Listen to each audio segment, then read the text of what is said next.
This is NewsBreak26 in southwest New Brunswick. I'm Nathalie Sturgeon. Vicki Hogarth is away. Here's what's happening in our part of the world.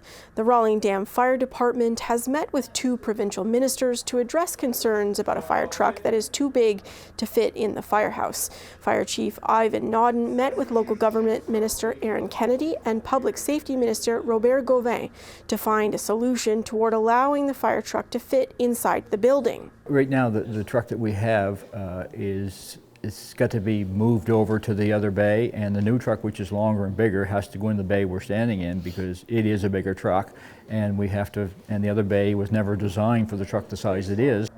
The meeting, spearheaded by local progressive conservative MLA Kathy Baucus, took place inside the fire hall built in 1966.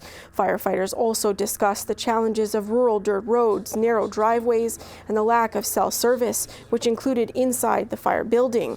Both Gauvin and Kennedy said they felt there was a solution possible, but said it is unclear how a truck was purchased that was bigger than the fire station. I don't know those specifics, but I do know that once that was identified as a problem, that it was important that we come together and work toward a solution. And as I've said, we're pretty optimistic that we'll be able to do that. Obviously, this is a need, not a want. Well, this is not about political colors. This is about safety. And for those working to keep the residents of the rural community of Rollingdam safe, the meeting was a step of recognition of that effort. This has been amazing. When Kathy and I started talking about this, I never ever expected to have this much people showed up to help us out, and they have been amazing. This means a lot to the firefighters and to the community itself. It's going to mean big that these guys are taking that much interest into what we do. Turning to Campobello Island, where the ferry has been started 1 month early amid an ongoing trade war with the United States. The Minister of Transportation and Infrastructure, CHCO, took one of the ferry's first trips to meet with the mayor of Campobello, Harvey Matthews. CHCO said this was critical for the nearly 900 residents who live on the island. Well, I think it's the people of Campobello who really wanted an alternative to crossing into Maine.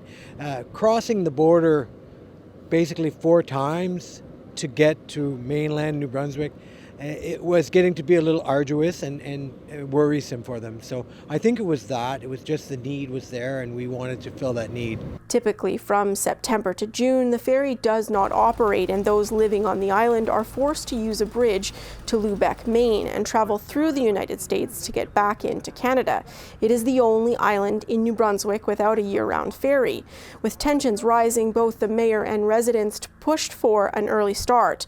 CHCO said the government anticipates it could cost about $6,000 per day, but the fees, which are roughly $50 per round trip, should offset some of the costs. But Mayor Harvey Matthews said he hopes the fees could be reduced to help those who need to use it more regularly because of the border tensions. I think on the most part it's been okay. After the initial scare, I think the islanders are a little upset maybe that there's a fee, and talking to the minister here a second ago, he said he's going to look into maybe being able to reduce it or something, but we'll see what happens there. Well, what it means to me is that they're actually taking initiative and caring about the people on Campobello. CHCO said the government will continue to work toward finding a solution that is more long-term for the island. We certainly want to accommodate the people of Campobello as best we can. Whether that's going to translate into a year-round service, I'm not sure the practicality of all of that, but that's certainly something that could be looked at. That's all the news I have for you. For more stories and online exclusives from CHCO-TV and The Courier, visit CHCO.TV. A news and public affairs production of CHCO-TV, New Brunswick's only source for independent community television.